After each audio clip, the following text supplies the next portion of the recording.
वठिया पुटड़ो वयो शहर में दुनिया जे रंगन में मस्त थी वयो। दोस्त मिली वया होटल ते चाह पीण जे ला वेही रहो। अम्मण जी गाल विसरी वई छो त नंढड़ो ॿारड़ो हुयो। याद रखी छॾजां बच्चो केॾो बि वॾो थी वञे पर अबे अम्मा जे आॾो बचड़ो हमेशा नंढड़ो हूंदो आ। याद रख मुंहिंजा भाउ जेॾी महिल रात जो सिज लहंदो आ बचड़ो अञा कोन मोटंदो आ। मझंद जो अम्मड़ खे कावड़ हुई त सॼो ॾींहुं मुंहिंजो बचड़ो कोन आयो। अचे त चमाटू हणंदी मांस। शाम थी अम्मड़ चयो अञा कोन मोटियो आ। अचे त ॾाढी मार ॾींदी मांस। पर जीअं सिज लहंदो वयो अम्मड़ जी मामता उभरी आई। कावड़ लही वई कावड़ विसरी वई कस निहारे दुआऊं थी घुरे मौला मुझे बचड़े के खैर सां मोकिले। ओ मुझा दोस्त अजीज केडी बिजी जल अमड़ के कावड़ हुई। हाने जीअं सिज लहंदो वयो मुंह उदागी थी। पहिरी अम्मा अंदर घरड़े में इंतजार पई करे। हाने अमड़ निकरी दरड़े ते बीठी आ।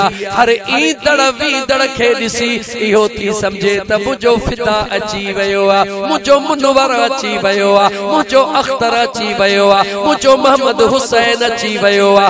लंघी वयो ॾिठई उहो कोन्हे। उन खां पुछण लगी त मुंहिंजो बचड़ो काथे आ। मुंहिंजा दोस्त अजीज होॾां बचड़ो भी जेॾी महिल रांदियूं खेॾी दोस्तन खां वांदो थियो पंहिंजे घर ॾे अचण शुरू कयई। ॻोठ जे ॿाहिरां आयो याद अचे वयसि अम्मा मूं ते ॾाढी कावड़ियल हूंदी, बाबा ॾाढो कावड़ियल हूंदो।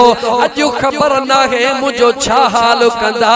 दिल में ख्याल कंदो आ तको मथे जे सूर जो बहानो कया या रोवण जेड़ो मुंह कया अम्मा दे वन्या बस अम्मा कावड़ में अचे बस रुगी मां रोवण जेड़ो मुंह कया। खबरा त जी जल जी मामता मां कावड़ निकरी विंदी प्यार में भाकरो पाए चुमिन में शुरू थी विंदी आ। बचड़ी वाला हो जरा गौर कयो उन जी जल अमड़ जे मथा ऐं उन दिल पर पीउ जे मथा जीअं बचड़ो ईंदो आ। रात जा 8 थी वञनि 9 थी वञनि आधी रात थी वञे घरवारी भी सुम्ही पवंदी आ, धीअरूं भी सुम्ही पवंदियूं हन, पुटड़ा भी सुम्ही पवंदा हन। पर अबे ऐं अम्मा जूं दीदूं दरड़े में हूंदियूं हन त केॾी महिल तो ठड़को थे जो बचड़ो वापस मोटी अचे।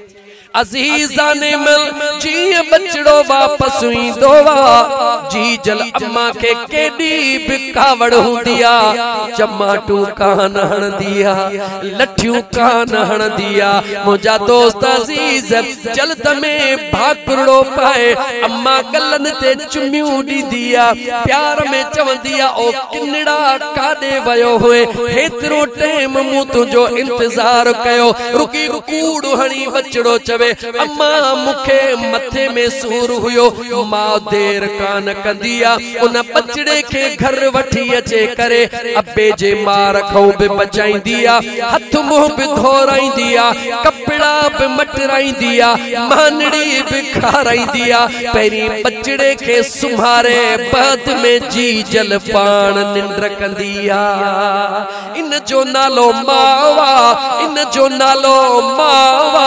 ओ मुंहिंजा दोस्त अजीज जेका बचड़े ता जान कुर्बान कंदिया उन जो नालो जी जल अमड़ हूंदो आ। मुझे करीम